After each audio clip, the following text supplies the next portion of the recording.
Oh, it's finally here. I hope they included candy in the box. Nice, limited edition. I could sell this on eBay for 3 times the price. Wanna see what's inside? I'll make you jealous. Look at this pretty teacup. Why does Cotton like tea anyway? I wish they'd included some candy or something. I can at least keep that. Some cards and a CD. Who still uses CDs? Whoa, a cool manual. I can learn how to play. Hey, this is all in Japanese. Who reads Japanese? Japanese? Oh, you scared me. Why are you displaying it all like that? So I can take a cool picture and post it online. Make people jealous. Who the heck does that? Are you actually going to drink tea out of my commemorative cup with a straw? No, it's apple juice. What are you, 6? It's a collector item. You're not supposed to use it. I was just about to play the game and show everyone what it's like. Really? By that do you mean play just the first 2 levels, die like a scrub, and then pretend you actually have something interesting to say about it? Yeah, that. How about some candy? Would you like that instead? Deal. Just use the sippy cup I gave you this time, okay? So you don't make a mess with the juice again. Oh, I can put these stickers on it. If you want me to cancel your Fortnite subscription. Fine, I'll just take the candy. Never a dull moment with that numbskull. But you know what? I don't blame him, because this is a really nice box set with a ton of attention to detail in the packaging and the materials.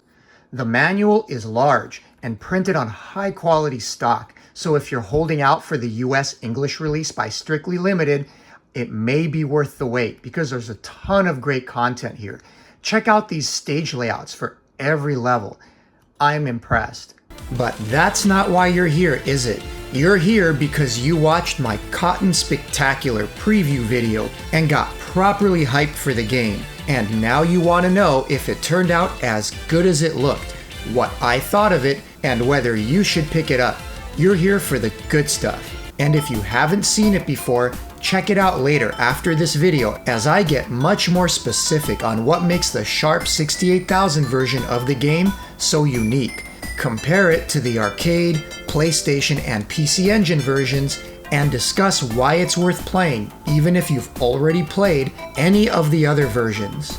And I'm happy to report that Beep did an all-out banging job on this reboot. For starters, the original game included on this release is not a quick emulation. They went back and actually ported the game and coded it anew for modern consoles. What that means is you get smoking performance. How smoking?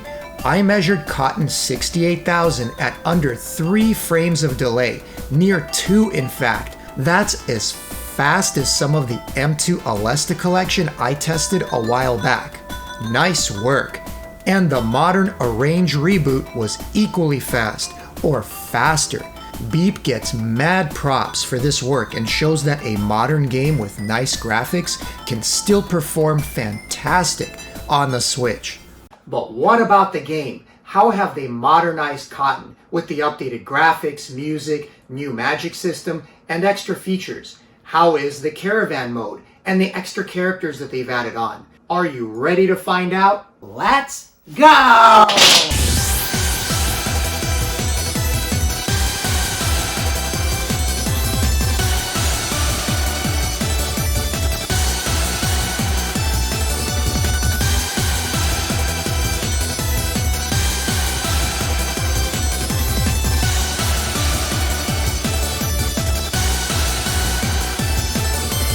First thing you should know is that Cotton Reboot is not just a modern reskin of the Sharp game with HD graphics. The gameplay and mechanics are completely different, so playing through the game feels like a familiar yet all new experience, which is a good thing. If you want to play the original, it's here. But the Arrange mode is an ode to fans of the series. It's extremely faithful to the source in terms of stage layout. down to the very timing. Take a look at this side-by-side video recorded by my friend WLTR3565 and how the arrange mode so closely mimics the original. But don't be fooled, as the enemy placement, bullet patterns, and how you successfully play the game is drastically changed. For starters, magic in arrange mode is far more plentiful and powerful. Instead of just the red and blue magic of the original, you now also have purple and green, each with their own unique uses. You still either tap the button for a quick use, or press and hold it for a more powerful or alternate attack.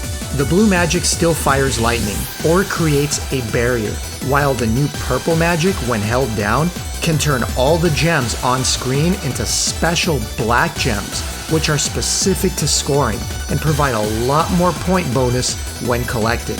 A new addition are magic levels, where collecting more of the colored gems increases their level, creating more potent or devastating spells when used.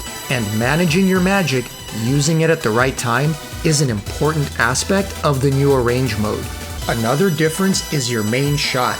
While it levels up as you collect gems and levels down as you die, just like the original, it's far more powerful and wider than before, blanketing the screen in front of you.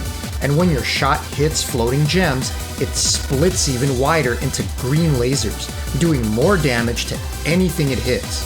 So while you want to collect the gems, there's also a benefit to leaving them on screen for a while and using them to amplify your shot power.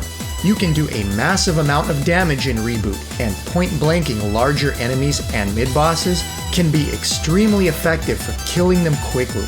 The arrange mode isn't so much about aiming, nor is it too much about dodging, as although this gameplay looks manic with so much going on, there aren't often a ton of bullets on the screen.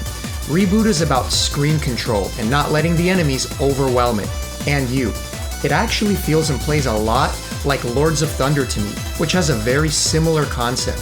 While there are bullets fired, the biggest threats are the enemies going kamikaze into you, or becoming too numerous, so killing enemies quickly and smart use of your magic will pull you through best. It's a much more strategic approach to playing, despite its manic appearance.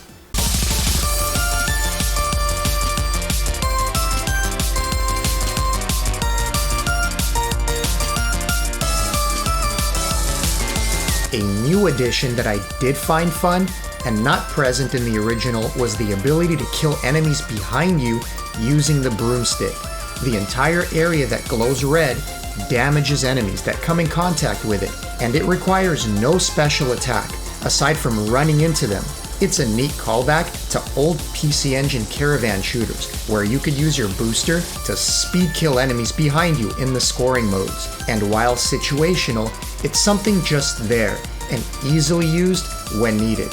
The arrange mode is also very focused on scoring, so it's not simply about surviving, but using another new addition called Fever Mode to get huge multipliers. Fever Mode unleashes a screen full of score bonuses, racking up points like crazy. Check out this gameplay by WLTR3565 on Stage 1, where he racks up so many points that he picks up not 1 or 2, but 3 extends on the first level. All of the stages in arrange mode are well designed in terms of playing for score, making it a much more modern style of shmup. Another way to get some big score bonuses is by not picking up any of the falling tea after a boss. The farther into the game, the faster they fall, making it harder and harder to achieve. So if you're a pro at dodging tea bags or practice on a regular basis, you've got some bonuses coming your way.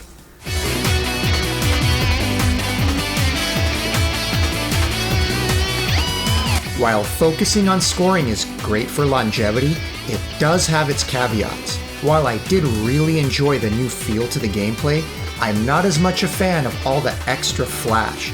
In my video on the Capcom Arcade Stadium, I spoke of how much I enjoyed Pro Gear, and part of that was the artistry on display, that even with all the bullets and mayhem going on, I always knew exactly what I was dodging. Not only were the bullets and your firepower clearly distinct, but they also never obscured the beautiful stages, so I could just enjoy them to their fullest. This is one aspect where, in my opinion, the arrange mode gets it wrong. Cotton is a game with some really interesting stages, backgrounds, enemies, and atmosphere. A big part of its appeal is the aesthetic, and you can't talk about the reboot without mentioning how nice it looks. They really did a great job here.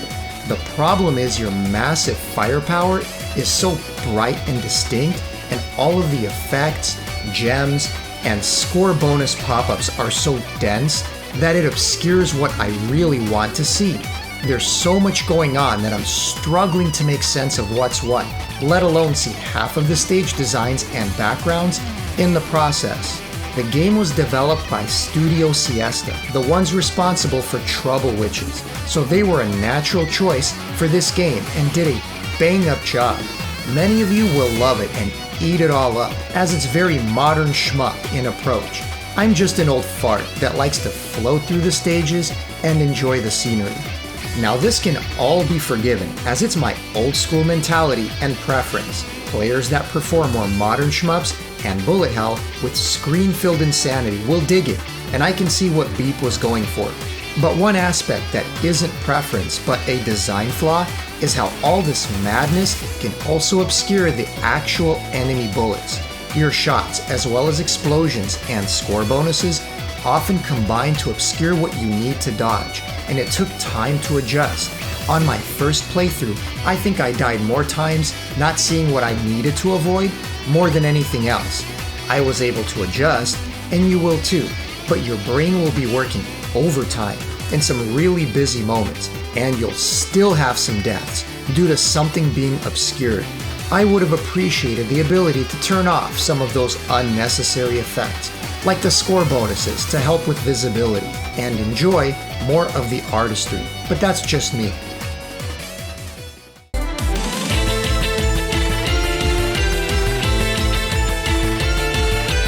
Enough kvetching though, as aside from that one gripe, there isn't much else negative I can lay against this reboot. The gameplay is completely different and fun. The backgrounds and redone artwork is stupendous, and the remixed music tracks are a more tranced out, metalled out, and occasionally coked out versions of the same catchy tunes that fit the more manic screen action appropriately. Check out these few tracks side by side with the original Sharp version.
Nice, right?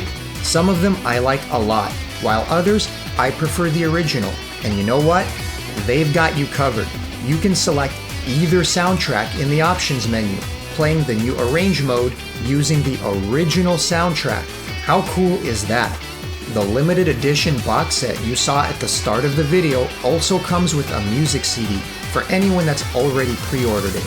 And while the new music isn't going to live up to the godly music tracks of the PC Engine Cotton, I mean really, what does though? The reboot tracks are fun in their own right.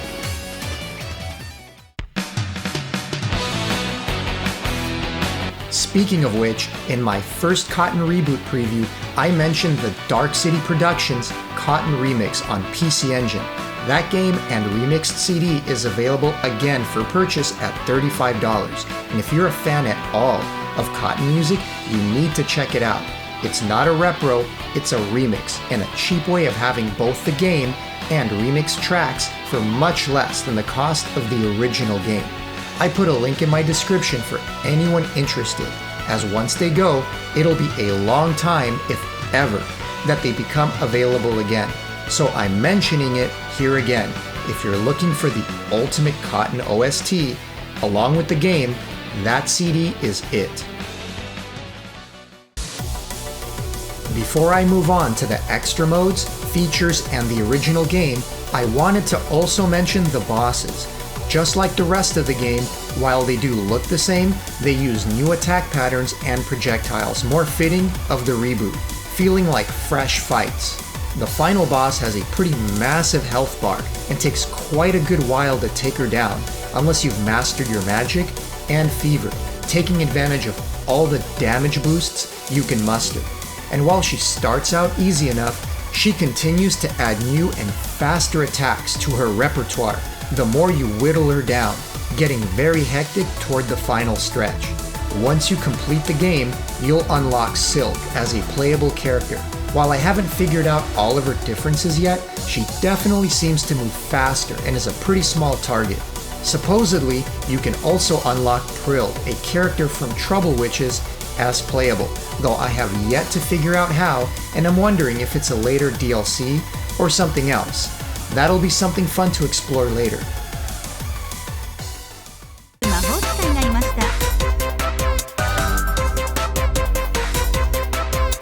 Cotton always had cute cutscenes in between each stage, chronicling her single-minded, obsessive journey for Willow Candy, without much regard for Silk or anyone else around her.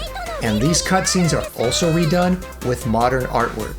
It's important to note, as though you're seeing these cutscenes in English and will also see the menus that way later, don't expect that if you bought the Japanese version.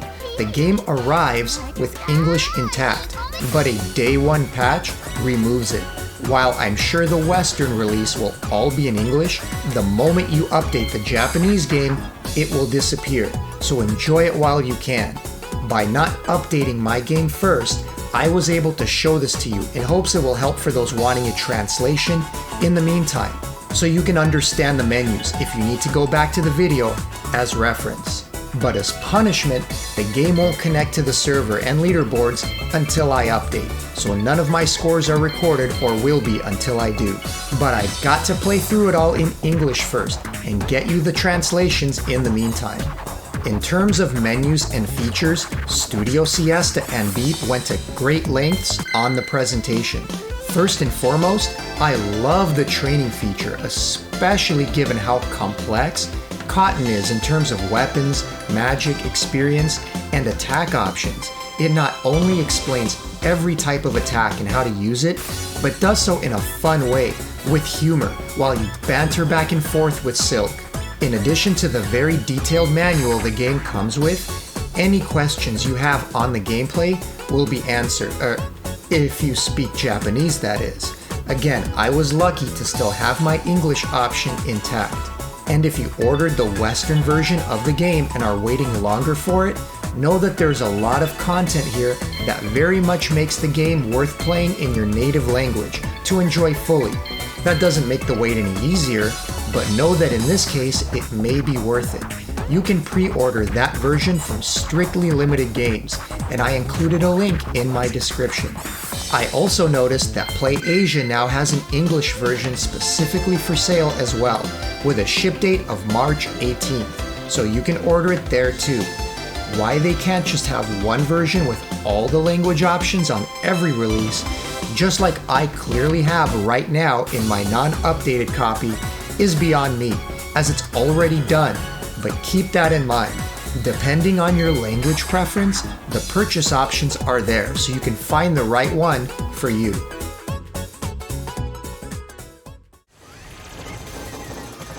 Aside from the usual array of features like various difficulties, life count, and sound tests, Reboot also has a 2 and 5 minute score attack mode. It's a new stage made specifically for that purpose and is simply waves of enemies that can be killed faster and faster, using everything at your disposal.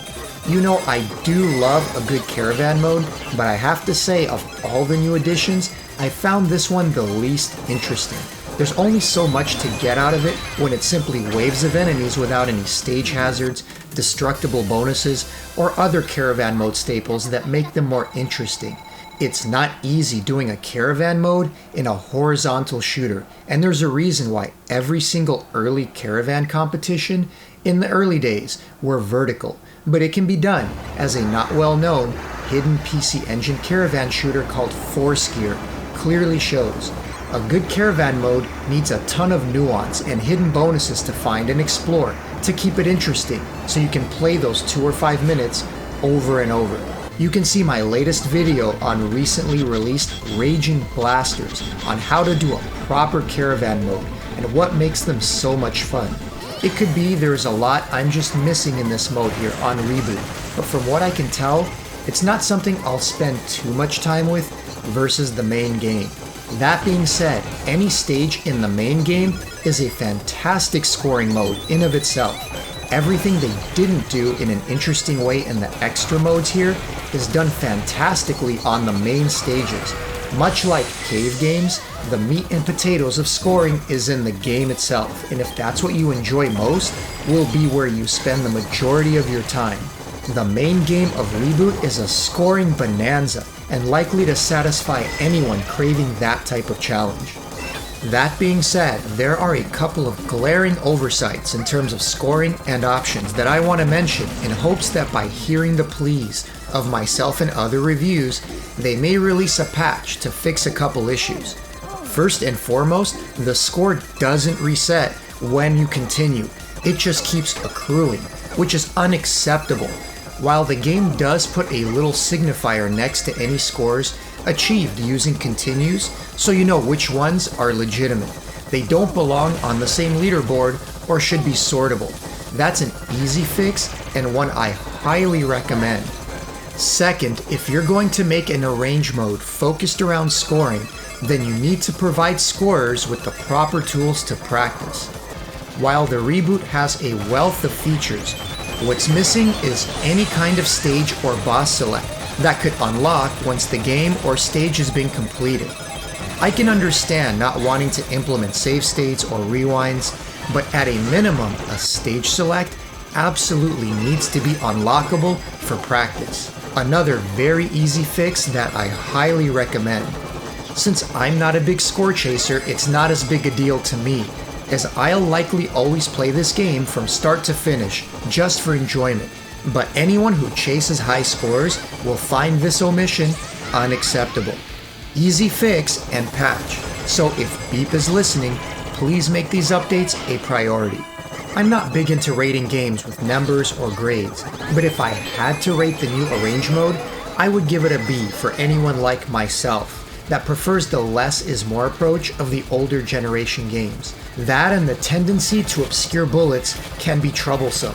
However, for anyone that loves this type of flashy, Crimson Clover style assault on the senses with gameplay focused on scoring, you can crank that score to an A for yourself.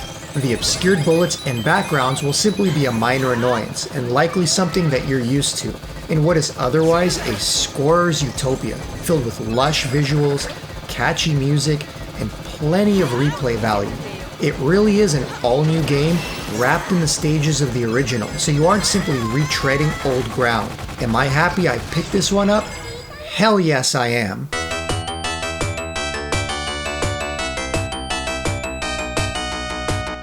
But I haven't even gotten to the original 68,000 port of the game yet, which I find just as enjoyable and speaks to my old school sensibilities. And damn did they do a fine job here. I want to reiterate, this is not emulated. They straight went back and recoded this game for Switch, M2 style, to get top flight performance and accuracy. I already mentioned it ran at less than 3 frames of delay on my Switch, which is blazing fast for this platform. And now that I have it, there's no reason to fire up my emulator anymore to play it. It has all the features of the original Sharp game, with an added difficulty called Beep Edition, which gives you unlimited continues to play through it when learning. Nope, there are no save states to be found here, or stage selection on either game, which I think scorers would have found very welcome for practicing. But other than that, there's not much else to ask for. I already spent a lot of time talking about the original Sharp port in my last Cotton video, so if you want more in-depth on the game and series, check it out there, as it's a really fun video showing all of the enhancements the Sharp version had over the arcade and why it's considered by many the best version to play. In this video, I mainly wanted to mention how excellent a port it is and show you how it differs from the new Arrange mode. Without the wild bullet spreads, score bonus flash, and screen-filling magic, the cool sprite work and designs are front and center. It's by far the best looking of all the original Cotton versions and plays like an old school shooter. Your shots are not widespread, so aiming is more important, and you'll be doing a lot more dodging of incoming bullets. Losing lives and experience making your shot weaker is more punishing, as it takes longer to recover. Whether you prefer the 2 new bosses in this version versus the original arcade is a matter of preference, but the fact we have a nearly flawless port on the Switch of the Sharp original that can be a pain to play and emulate is a big deal. Fans of the old school Cotton games may even prefer this to the new Arrange mode, and it's one I'll regularly go back to now, along with my other favorite on the PC Engine. If this is the kind of quality we can expect coming from Beep releases in the future, it's an exciting time. The game packaging is top rate, the port work on the Sharp remake is top tier, and the new Arrange mode with revamped visuals, music, and gameplay is top notch. These are the kinds of releases we want as Shmup fans, so if you're at all a fan of this series or this game looks cool, I urge you to support Beep and pick this up for yourself. I feel lucky to have it, and I'm looking forward to a lot more great releases from them in the future. If you enjoyed this video, check out my other recent reviews and previews for games like the M2 Alesta Collection and Darius Cosmic Revelation, which I also just received in the mail and plan to work on a review as well. Or do I do Natsuki Chronicles next? Or start on my History of R-Type project in preparation for R-Type Final 2 coming in April? Well, there goes my life for the next couple months, but hey, it's a good time to be a Shmup fan, isn't it? So until next time, smoke 'em if you got 'em.